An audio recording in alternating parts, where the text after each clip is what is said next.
خدا کا سلام ہو ادب اور سورج صاحب اور ہمارے تمام انبیاء جو پوری دنیا میں پھیلے ہوئے ہیں. تو میں یہاں آ گیا ہوں، تو جب آپ چاہیں ہم شروع کرتے ہیں یہ پروگرام خدا کی معرفت الہی کے لیے.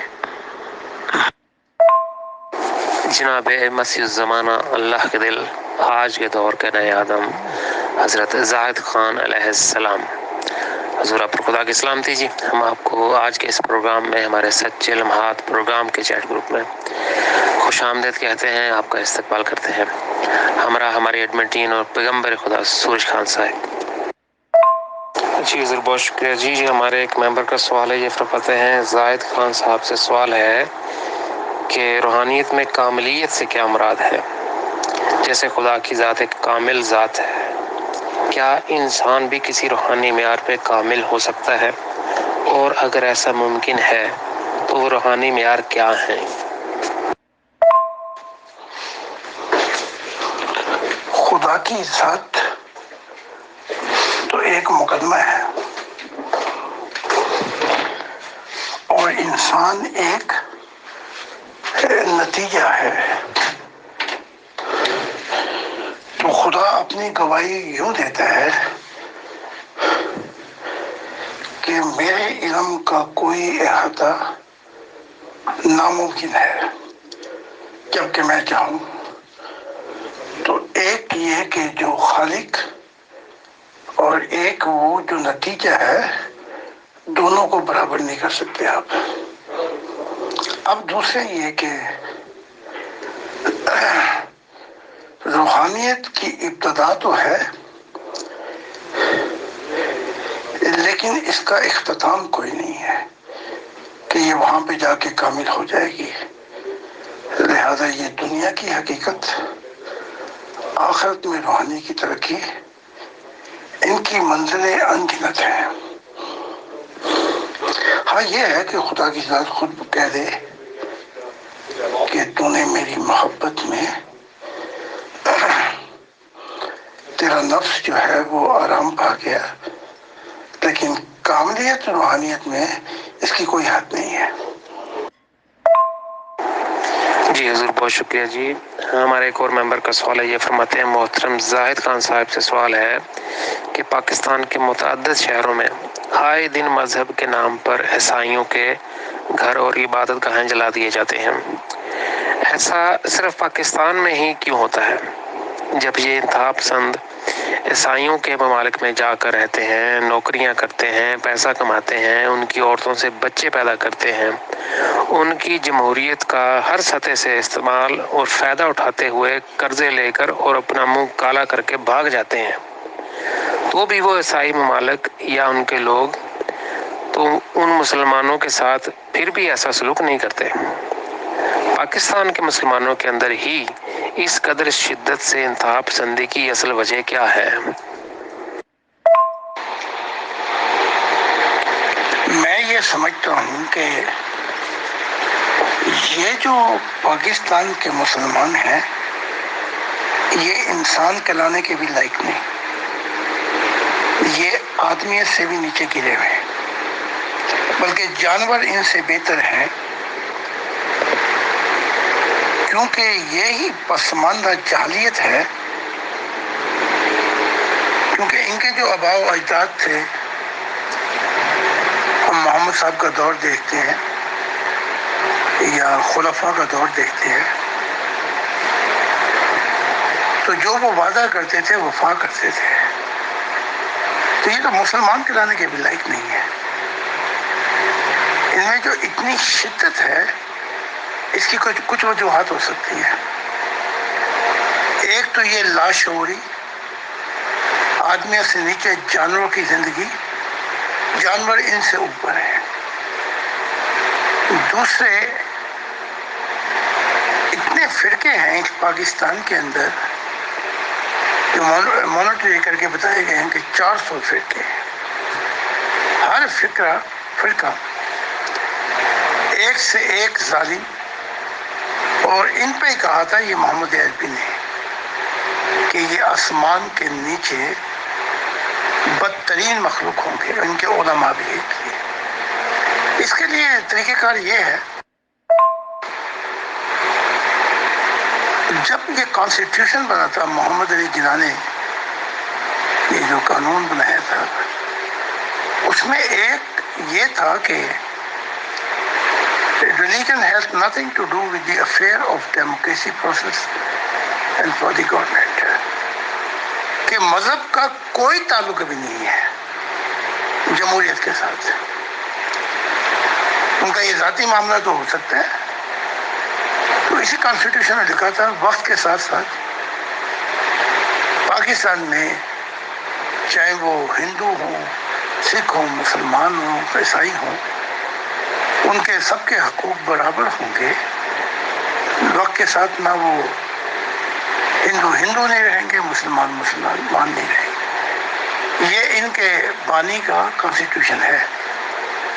تو اس کے بعد جو ہے یہ شدت پسند عناصر نے ٹیک اوور کیا، اور 76 سال گزرنے کو ہوئے، یہ شدت انتہا پسندی کی لعنت جو ہے وہ چھا گئی ہے، اور جمہوریت اور سیاستدان جو ہیں وہ بھی ان سے ڈرتے ہیں۔ لہذا بہت سے ایسے مقدمے ہیں جن کو مٹی ڈال دی گئی، مکمکا ہو گیا، اور 25,000 عیسائی آج بھی جیلوں میں ہیں۔ اس پاکستان پہ عذاب نہیں آئے گا تو کیا آئے گا؟ جی شکریہ حضور۔ ہمارے ایک اور ممبر کا سوال ہے، یہ فرماتے ہیں زاہد خان صاحب سے سوال ہے کہ ایسا شخص جو خدا سے دل و جان سے محبت کرتا ہو اور وہ اپنی کمزوریوں اور بری عادات پہ کنٹرول نہ کر سکے، تو ایسے حالات میں اسے کیا کرنا چاہیے؟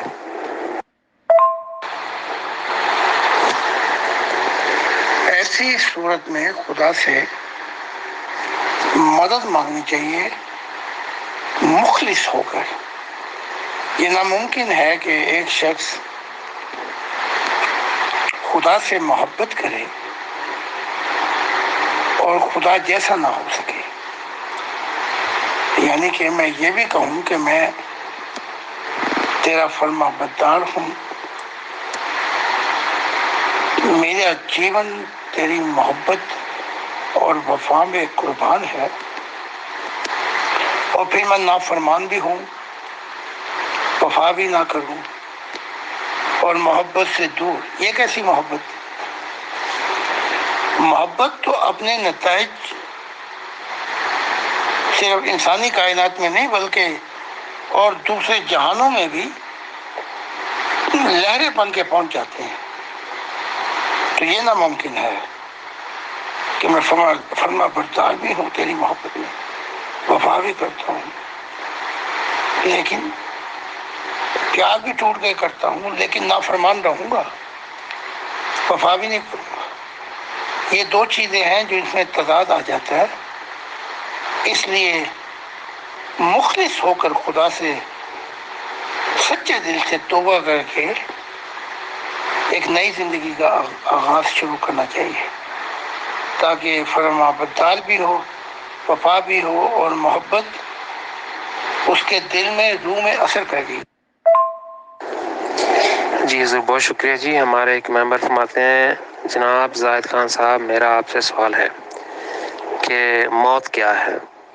انسان موت سے اتنا ڈرتا کیوں ہے، جبکہ انسان پوری طرح سے جانتا ہے کہ ہر شخص جو زندہ ہے ایک نہ ایک دن اس نے مر جانا ہے؟ کیا کوئی ایسا طریقہ ہے کہ انسان اسی زندگی میں اپنی موت کے خوف سے نجات پا سکے اور اپنی آخرت کی زندگی کو بہتر طور پر جان سکے؟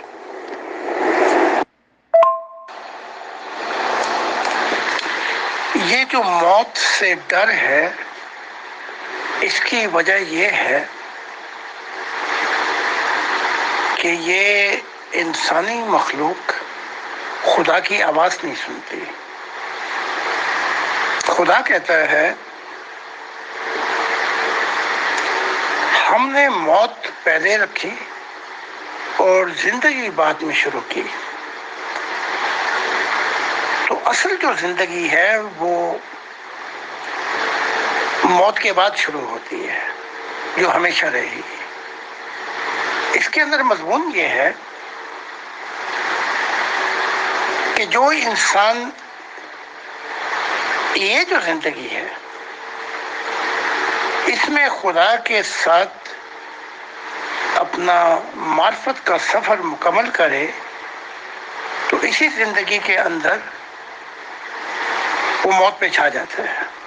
وہ ایسے کہ پھر روح جو ہے اسی زندگی میں جبکہ انسان زندہ ہوتا ہے مشاہدات کی دنیا میں داخل ہوتی ہے جو آخرت کی زندگی ہے۔ تو جب سفر کرتی ہے تو ہر دفعہ جب روح جسم کو چھوڑتی ہے تو وہ موت آ جاتی ہے۔ تو اسی سفر اور مشاہدات اور تجربات کے اندر اتنی دفعہ روح نکل جاتی ہے کہ انسان کا ڈر موت سے ختم ہو جاتا ہے، اس کا یقین محکم ہو جاتا ہے۔ تو وہ جان لیتا ہے کہ یہ جو زندگی میں گزار رہا ہوں خدا کے ساتھ سفر میں میں کئی دفعہ مرتا ہوں، کئی دفعہ جیتا ہوں، اور کئی دفعہ اپنی روح کو چھوڑتا ہوں۔ لیکن یہاں مصیبت جو ہے وہ یہ ہے کہ ہم نام کے مسلمان ہیں، نام کے عیسائی اور ہندو جو کچھ کہہ رہے ہیں، لیکن یہاں مسلمانوں کا ذکر ہے۔ تو محمد صاحب نے صحیح کہا تھا کہ تم مسلمان نہیں ہوئے، تم یہ کہو کہ تم نے کلمہ پڑھا ہے۔ تو پوچھا گیا پھر مسلمان کون ہے؟ کہا مسلمان ابراہیم تھے، حضرت ابراہیم۔ تو جب ساری زندگی کلمہ پڑھ کے ہم نافرمانی کرتے رہے اور خدا سے وفا نہ کریں اور اپنی زندگی کی محبت پہلی ہمیشہ کی اسے نہ دیں تو خوف نہیں آئے گا تو اور کیا آئے گا؟ پتہ ہے نا کہ تیاری نہیں کی اور آگے جا کے فیل ہو جانا ہے تو پھر موت چھا جاتی ہے۔ اب خدا کہتا ہے تو رات میں بھی کہتا ہے کہ موت کو وہ ہرا دیتا ہے جو اندھیروں سے نور میں آ جاتا ہے۔ تو اس کا یہ نسخہ ہے تاکہ انسان ہمیشہ کے لیے اپنی ذات کو بھی پہچانے اور خدا کی ذات کو بھی محبت میں جان دے اور موت ہار جائے۔ جی حضور بہت شکریہ جی۔ ایک اور ممبر کا سوال ہے، یہ فرماتے ہیں زاہد خان صاحب، کیا موت کے بعد انبیاء یا اولیاء کرام کے جسم اپنی اصل حالت میں رہتے ہیں یا باقی انسانوں کی طرح گل سڑ جاتے ہیں؟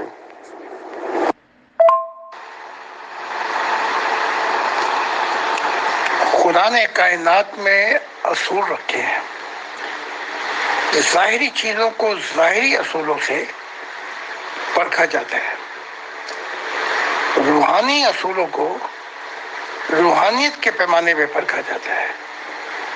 یہاں پہ آ کے ہم معاملہ غلط مت کر دیتے ہیں۔ اب کوئی جسم نبی کا ہو، صالحین کا ہو، یہ بڑی بڑکے مارتے ہیں اور ایسی ایسی باتیں بنا دیتے ہیں پیروں کے متعلق، اولیاؤں کے متعلق، کہ ان کا جسم بالکل ٹھیک ٹھاک تھا۔ تو ظاہری کائنات کا جو اصول ہے وہ یہ ہے کہ وقت کے بعد ہڈیاں رہ جاتی ہیں اور خاک خاک سے جا ملتی ہے، اور جو روح ہے اس کی صورت و شکل بدل جاتی ہے، جتنا نور ہوگا اس میں اتنا ہی حسن آ جاتا ہے۔ وہ صرف کہ اس کا خدا سے کتنا نزدیک کا رشتہ تھا اس پہ منحصر ہے۔ تو ہمیں ایسی حرکتیں نہیں کرنی چاہیے جس سے لوگ ہمیں جاہل کہیں، تو کیونکہ وہ کیمیکل اپنے اثرات دکھاتے ہیں جب آدمی جسم میں، پھر وہ اس میں باکس کے اندر جہاں بھی وہ ہو، وقت کے ساتھ ساتھ پھر وہ جسم جو ہے وہ ختم ہو جاتا ہے، ہڈیاں رہ جاتی ہیں۔ یہ ایک اصول ہے جو خدا نے بنایا ہے۔ سلیمان بھی اس سے یہی کہتے ہیں، جسے آپ حضرت سلیمان کہتے ہیں، خاک خاک میں مل جاتی ہے اور روح خدا کے پاس چلے جاتی ہے۔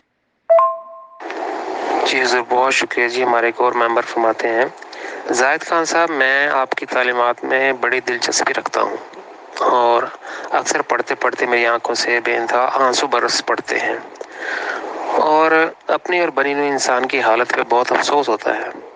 کبھی کبھی سوچتا ہوں کہ اگر میں یا دیگر انسانیت خدا کی بادشاہت کے دور میں پیدا ہوئے ہوتے تو ہمارے اندر یہ ساری برائیاں پیدا ہی نہ ہوئی ہوتی۔ کیا اسے انسانیت کی بدنصیبی کہا جائے یا ایک سنگینی عالمی حادثہ؟ آپ کی تعلیمات پڑھنے کے بعد اب تو ابلیس کو بھی کوسنے کو دل نہیں چاہتا، کیونکہ برائی کی اصل جڑ تو انسان خود ہے۔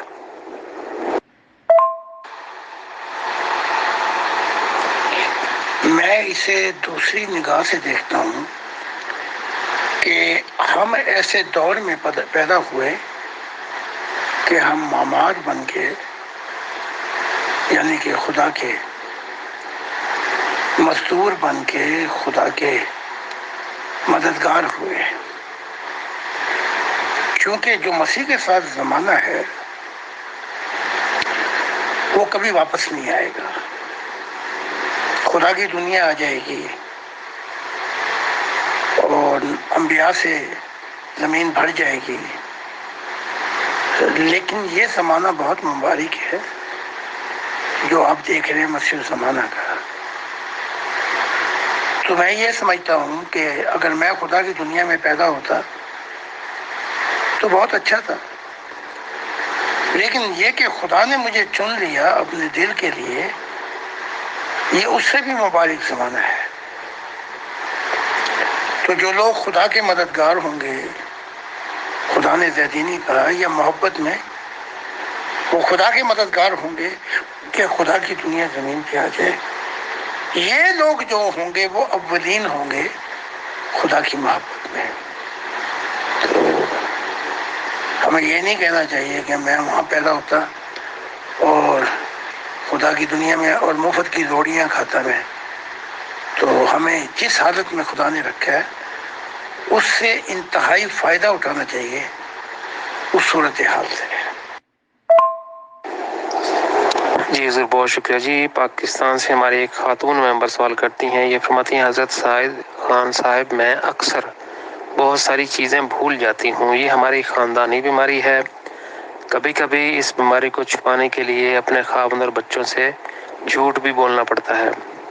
میرا سوال اتنا سا ہی ہے کہ مرنے کے بعد کیا انسان کو اس زندگی کی ہر چیز یاد رہتی ہے یا انسان مرنے کے بعد یہ سب بھول جاتا ہے؟ بالکل ویسے ہی جیسے ہمیں اس ظاہری زندگی میں ہماری پچھلی روحانی زندگی کے بارے میں کچھ یاد نہیں ہوتا۔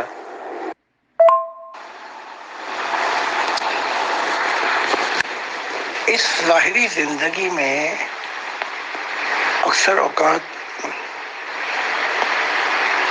بھول جانا کوئی بڑی بات نہیں ہے، میرے ساتھ بھی ہو جاتا ہے، محمد عربی کے ساتھ بھی ہوا، انبیاؤں کے ساتھ بھی ہوا، کیونکہ یہ شعوری لاشعوری حالتیں ہیں تو اس میں وقت لگتا ہے۔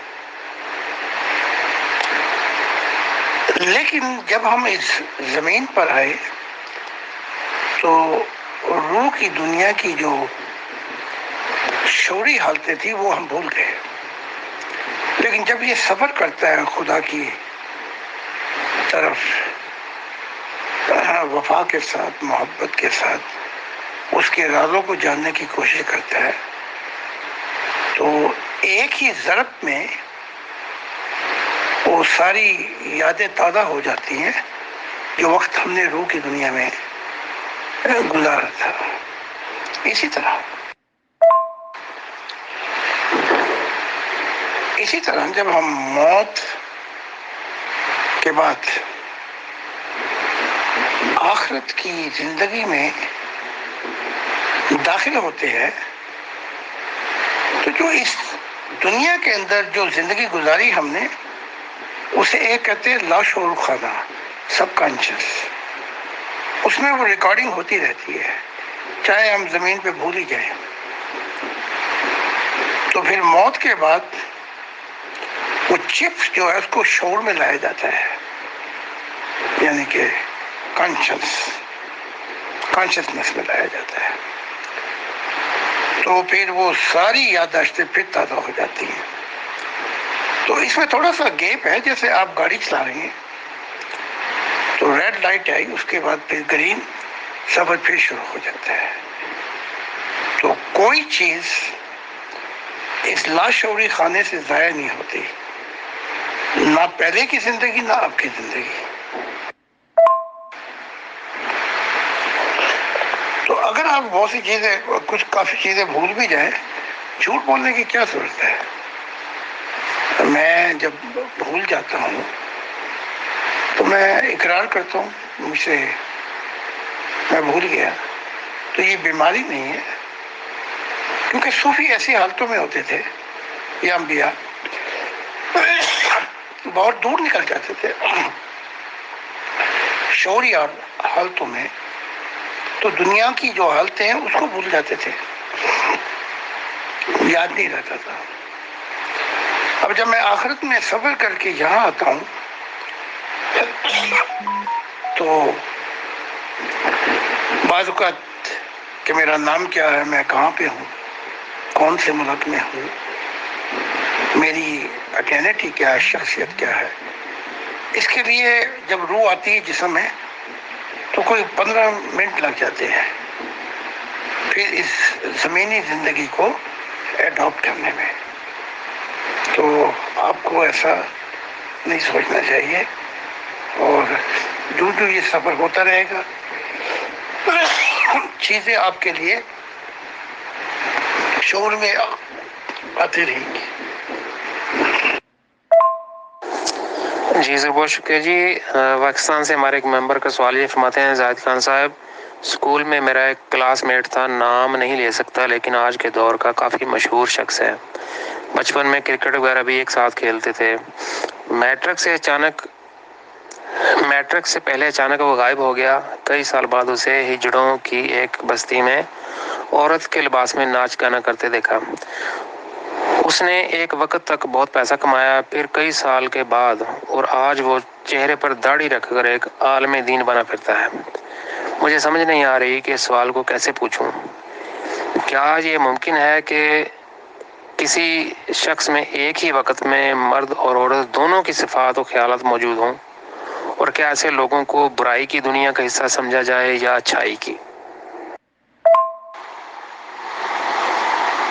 یورپ میں تو ایسے کیس بہت پائے جاتے ہیں، اور بلکہ آپریشن کر کے اپنی آئیڈینٹی بھی تبدیل کر لیتے ہیں، عورت مرد بن جاتی ہے، مرد عورت بن جاتا ہے،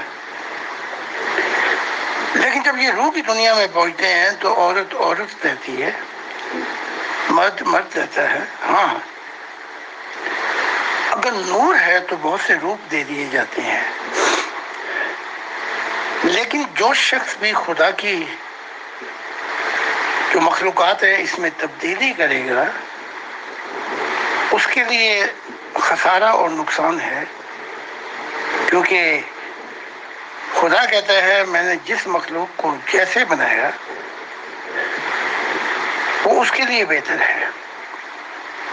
تو اب اس معاملات میں بہت سے لوگ مجھ سے پوچھتے ہیں، یہاں یورپ میں بھی، تو میں ان کو کائنات کے اصول بتاتا ہوں کہ کائنات کے اصول یہ ہیں، یہ خدا کی ذات چاہتی ہے، اب اس کے باوجود وہ جو چاہیں کریں، کیونکہ جمہوریت ہے، آزادی ہے، لیکن اس کے نتائج جو ہیں پھر روح کو بھگتنے پڑتے ہیں آخرت میں۔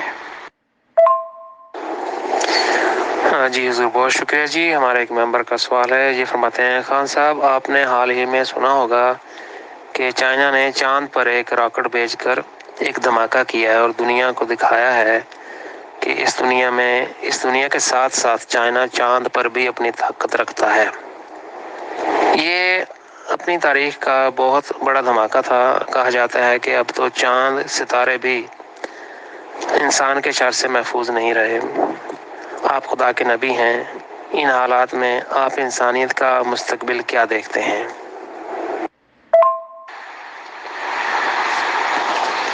ابھی تک تو یہ ٹیکنالوجی ہے، یہ برے لوگوں کے ہاتھ میں ہے جو اس کا غلط استعمال بھی کرتے ہیں، اور اس سے انسانیت کا نقصان بھی ہے.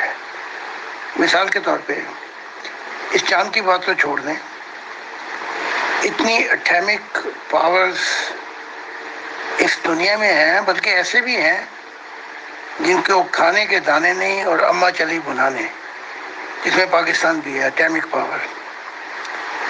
اور اس سے پورے ایشیا کو یہ ایک بلیک ہول بنا سکتے ہیں، سوراخ کر سکتے ہیں کہ زندگی کا وجود ہی مٹ جائے. لیکن یہ ٹیکنالوجی جو ہے ابھی تو یہ نہیں آئی خدا کے لوگوں کے ہاتھ میں، لیکن رفتہ رفتہ جب یہ خدا کا زمانہ شروع ہوگا تو اس دنیا میں جو زمین ہے وہ نئے انسان ہوں گے جس سے انبیاء سے یہ زمین بھر جائے گی. تو ان کو جو بتایا جائے گا خدا اور محاورہ مخلوقات کی طرف سے، نور کی ہستیوں کی طرف سے، فرشتوں کی طرف سے، وہ ٹیکنالوجی ہے جو کھربوں سالوں اہیڈ میں ہوگی. یہ تو 6,000 سال میں ابھی اتنی ترقی ہوئی ہے، لیکن وہ ٹیکنالوجی جو ہوگی وہ ایک رات میں ہی کھربوں سالوں کے سفر طے کر لے گی. تو یہ کوشچن آف ٹائم، وقت کی بات ہے. اس لیے خدا نے مسیح زمانہ کو ایسے دور میں بھیجا کہ جہاں یہ ماڈرن انسان زندہ ہے، تاکہ، اور یہ اس میں نبوتیں بڑی ہوئی ہیں کہ خدا کی 21 سینچری خدا کی سینچری ہوگی. جی ضرور، بہت شکریہ جی. یہ آج کے پروگرام کا آخری سوال ہے جی. ایک ممبر فرماتے ہیں، زاہد خان صاحب، آپ کی تعلیمات سے پتہ چلتا ہے کہ خدا کی ذات ایک دکھائی دینے والی ذات ہے جو انسانیت سے ملنا چاہتی ہے. میرا سوال یہ ہے کہ کیا انسانیت خدا سے ملنے کے لیے تیار ہے؟ اگر نہیں تو اس کی تیاری کیسے ممکن ہے؟ اور اس کی تیاری کا ذمہ دار کون ہے؟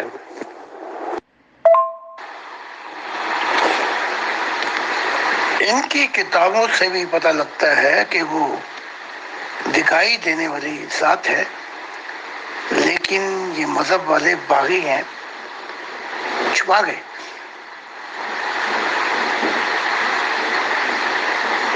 وہ اس لیے چھپا گئے کہ اگر وہ ذات سب کو دکھائی دے تو برائی کی دنیا پہ قیامت آ جاتی ہے. اب وہ دیکھ لیں قرآن میں کہ جب موسیٰ نے وہ آگ دیکھی تو کہا یہ پاک وادی تباہ ہے، اپنی جوتی اتار دے. یہ آگ نہیں ہے، انی انا اللہ رب العالمین، میں خدا ہوں. اسی طرح تورات میں بھی پورا پہاڑ پہ طور سینا پہ خدا کی ذات جلوہ گر ہوئی اور اپنے آپ کو دکھایا، اور بنی اسرائیل کے 0.5 کروڑ لوگوں نے دیکھا. پھر 73 لوگ پہاڑ پہ چڑھے، انہوں نے خدا کو دیکھا، اور یہاں تک لکھا ہوا ہے کہ بنی اسرائیل کے خدا کو دیکھا. اور اگر اسی طرح دیکھیں تو تھوڑا سا پیچھے اور چلے جائیں یا انجیل میں آ جائیں کہ عیسیٰ نے کہا ہم اس کی گواہی دیتے ہیں جسے ہم نے دیکھا ہے. اب آتا ہوں اصل مضمون کی طرف. ہم اسے عیسیٰ ابن زکریا کہتے ہیں. اس کا باپ زکریا تھا، ماں مریم تھی. تفصیلات سے میں نے بتایا بھی ہے. خدا نے خبر دی، پھر جو یہ نبی زکریا ہیں انہوں نے گواہی دی، اور عیسیٰ نے گواہی دی جنتوں میں، میرا باپ زکریا ہے۔ اب جب یہ مشن شروع کرتا ہے تو اس نے کہا خدا کی بادشاہت نزدیک آ گئی ہے، اور یہ بھی کہا کہ کون ہے جو میرا مددگار ہو۔ اب وہ بنی اسرائیل بغاوت پہ تلے ہوئے تھے، انہوں نے مشن خراب کر دیا۔ اب 2000 سال کے بعد مسیح الزمانہ آیا ہے جسے خدا نے اپنا دل بھی کہا، اور یہی وہ آواز جو ہے پھر دہرائی گئی ہے کہ خدا کی بادشاہت کا زمانہ قریب آ گیا ہے۔ اب یہ آواز لے کر میں پوری دنیا میں گھومتا رہا، خانہ بدوش رہا، پلوں کے نیچے سوتا رہا، اور ایک 40 سال کا دور گزر گیا۔ اور یہی آواز تھی جو میں کہہ رہا تھا کہ کوئی ہے جو خدا کا مددگار ہو، لیکن وقت گزرتا گیا، بہت کم مددگار ملے۔ لیکن میں پوری وفا سے، میرا جو عہد تھا کہ میں آخری سانسوں تک تیری محبت میں چلوں گا، فنا ہو جاؤں گا، ایک نئی محبت کی زندگی انسان خدا سے جان سکے گا۔ میں وہ راز الہی کہ میں نے دیکھا کہ یہ شیطانی دنیا نہیں مانتی، تو پھر میں اپنی بنیاد قائم کی، اپنے چھپے خانے، ایک دور گزر گیا۔ اب یہ تعلیمات جو ہے آہستہ آہستہ دنیا میں پھیل رہی ہے، تو اب سیمس لائک دکھائی دیتا ہے کہ مددگار بھی آ گئے ہیں۔ تو اس دفعہ خدا خوش ہو گیا ہے اور کہا کہ تو نے اپنے سارے وعدے سچے کر دکھائے۔ تو اس کے لیے وقت درکار ہے، نہ ایک پودا ایک دن میں درخت بنتا ہے، اس کے لیے وقت درکار ہے۔ تو خدا نے اتنے راز الہی کھول دیے ہیں کہ ان راز الہیوں کو جانتے جانتے انسان اپنی شیطانی آئیڈینٹی کو ختم کر سکتا ہے اور خدا کا ہو سکتا ہے۔ تو اب تو خدا نے کہہ دیا کہ اس صدی کا آخر جو ہے سکتا ہے اور خدا کا ہو سکتا ہے۔ تو اب تو خدا نے کہہ دیا کہ اس صدی کا آخر جو ہے، یہ رنگ جو ہے خدا کی محبت کا، یہ جمہوریت پہ چھا جائے گا اور خدا کی دنیا آ جائے گی۔ جناب مسیح زمانہ اللہ کے دل، آج کے دور کے نئے آدم حضرت زاہد خان علیہ السلام، آپ کی تشریف آوری کا، اس روحانی رہنمائی اور قیمتی وقت کا بہت شکریہ، ہم تہ دل سے شکر گزار ہیں، اور سبھی ممبران کے لیے ہم دعا گو ہیں۔ ہمراہ ہماری ایڈمن ٹیم پیغمبر خدا سوج خان صاحب، اگلے ہفتے اسی پروگرام میں معینہ وقت پہ دوبارہ ملاقات ہوگی، خدا کی عنایت سے۔ تب تک آپ سب پہ خدا کی سلامتی۔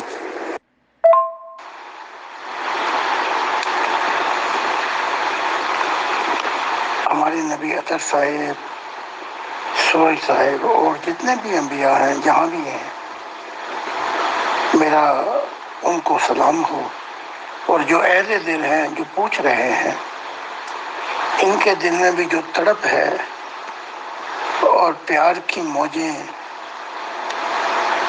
چھوتی ہیں اور خدا کے دل کو چھونا چاہتی ہیں، ان کو بھی سلام ہے۔ اور ہم یہ جو وقت ہے اس کو نہیں دیکھنا، اسی رات کی تاریکی کے اندر صبح ہونے والی ہے۔ تو سب لوگوں کو آپ چلتے رہیں میرے ساتھ، اس دنیا کی رت بدل جائے گی۔ جو کہا گیا تھا کہ قیامت آئے گی، وہ یہی تھا کہ برائی پہ قیامت آ جائے گی، نیکی کا سورج طلوع ہوگا۔ ہاں، قیامت کے اور بڑے مضمون ہیں جو آپ میری کتاب میں پڑھ سکتے ہیں، یا آہستہ آہستہ ہم اسے جمعرات یا سنڈے کو مضمون بنا کے آپ کی رہنمائی کریں گے۔ خدا حافظ۔